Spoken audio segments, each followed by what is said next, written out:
આ દીક્ષાંત સમારોહમાં કુલ 78 વિદ્યાર્થીઓને ડિપ્લોમા અને ફેલોની પદવી એનાયત કરવામાં આવી હતી, જેમાં 74 પોસ્ટ ગ્રેજ્યુએટ ડિપ્લોમા અને 4 ફેલોનો સમાવેશ થાય છે. આ ભવ્ય દીક્ષાંત સમારોહમાં ચીફ ગેસ્ટ તરીકે નેશનલ સ્ટોક એક્સચેન્જ ઓફ ઇન્ડિયાના એમડી અને સીઈઓ શ્રી આશિષ કુમાર ચૌહાણ ઉપસ્થિત રહ્યા હતા. શ્રી આશિષ કુમારે સ્નાતક થયેલા વિદ્યાર્થીઓને સ્કોલેસ્ટિક મેડલ એનાયત કર્યા હતા તેમજ દીક્ષાંત સમારોહને સંબોધિત પણ કર્યું હતું. આ દીક્ષાંત સમારોહમાં ઈડીઆઈઆઈના ડાયરેક્ટર જનરલ ડોક્ટર સુનિલ શુક્લાએ મુખ્ય મહેમાન અને અન્ય મહેમાનોનું સ્વાગત કર્યું હતું. આ સમારોહની અધ્યક્ષતા ઈડીઆઈઆઈના પ્રેસિડેન્ટ તેમજ આઈડીબીઆઈ બેંક લિમિટેડના એમડી અને સીઈઓ શ્રી રાકેશ શર્મા દ્વારા કરવામાં આવી હતી.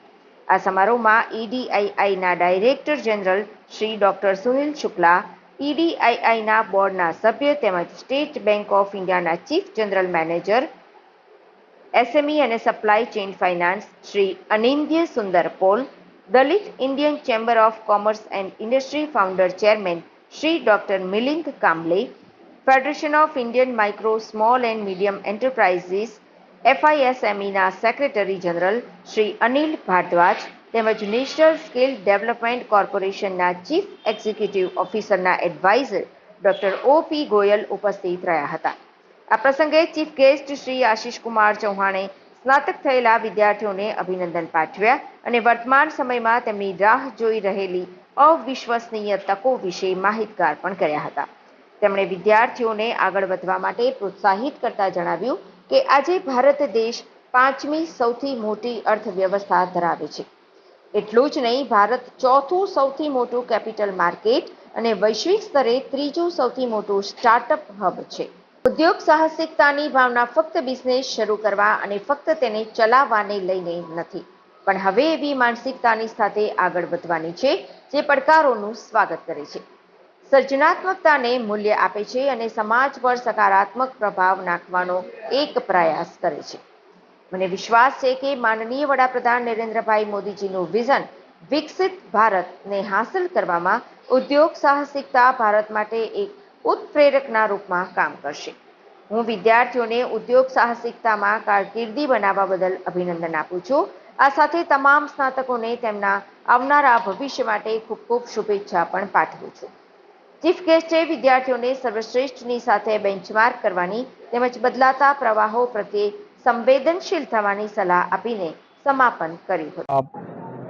એન્ટરપ્રેન્યોરશિપ ડેવલપમેન્ટ ઇન્સ્ટિટ્યૂટ ઓફ ઇન્ડિયાનો 23મો સ્નાતક પદવી સમારંભ આજે યોજાયો હતો અને એમાં જે સ્નાતકોને આજે ડિગ્રી પ્રદાન કરવામાં આવેલી છે. એન્ટરપ્રેન્યોરશિપ ડેવલપમેન્ટ ઇન્સ્ટિટ્યૂટ ભારત માટે એક બહુ મહત્ત્વની સંસ્થા છે, જે ભારતને આજની જે જરૂરત છે એન્ટરપ્રેન્યોરશિપ એટલે કે જે ઉદ્યોજક ઊભા કરવા માટે, કારણ કે જે જોબ સીકર ઘણા છે જેને જોબ જોઈતી હોય, પણ જોબ ક્રિએટર આપણે ઊભા કરવાના છે. એટલે આવી સંસ્થાઓ, જે entrepreneurship development institute of India જેવી સંસ્થાઓ ભારતમાં બહુ જ જરૂરી છે. અને જે સ્નાતકો છે આગળ જઈને ઘણા સારા ઉદ્યોજક બનશે અને નવી નવી જોબ્સ ક્રિએટ કરશે, પોતાના માટે પણ અને પોતાના જે એમ્પ્લોઈઝ હશે એમના માટે પણ. એટલા માટે જ આવી ઇન્સ્ટિટ્યૂટ જે ગુજરાતમાં અમદાવાદમાં આવેલી છે, એ અમદાવાદ માટે બી એક મહત્ત્વની વાત છે અને એક લાવો છે કે જે બી સ્ટુડન્ટ્સને લાગતું હોય કે મારે આગળ જઈને એન્ટરપ્રેન્યોરશિપ એટલે કે ઉદ્યોજક બનવા માટેનો અભ્યાસ કરવો છે, એ આવી વર્લ્ડમાં બેસ્ટ ગણાતી એન્ટરપ્રેન્યોરશિપ ડેવલપમેન્ટ ઇન્સ્ટિટ્યૂટ નામની સંસ્થામાં અમદાવાદમાં આવીને ભણી શકે છે. ગુજરાતી વિદ્યાર્થીઓ માટે ખાસ આગવી તક છે, કારણ કે ઘણીવાર આપણને IIT, IIM વિશે ખબર હોય છે, પણ આવી જે સ્પેશિયાલિટી ઇન્સ્ટિટ્યૂટ હોય છે એના વિશે આપણને ખબર હોતી નથી. તો આ એક અલગ તરીકેનો અભ્યાસક્રમ છે, જેવી રીતે MBA નો હોય છે.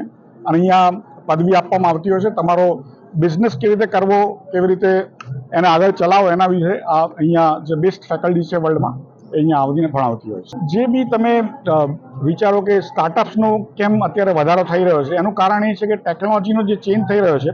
પહેલા જમાનામાં જ્યારે આપણે વધારે પૈસાની બનાવવાની જરૂર હતી તો એને માટે વધારે પૈસા રોકવા પડતા હતા, એટલે એને કેપિટલિઝમ કહેવાય. કેપિટલિઝમ એટલે કે તમે બહુ જ પૈસા હોય એ માણસો પૈસા બનાવી શકે, જેની પાસે પૈસા ના હોય એ લોકોએ ખાલી નોકરી જ કરવી પડતી હતી.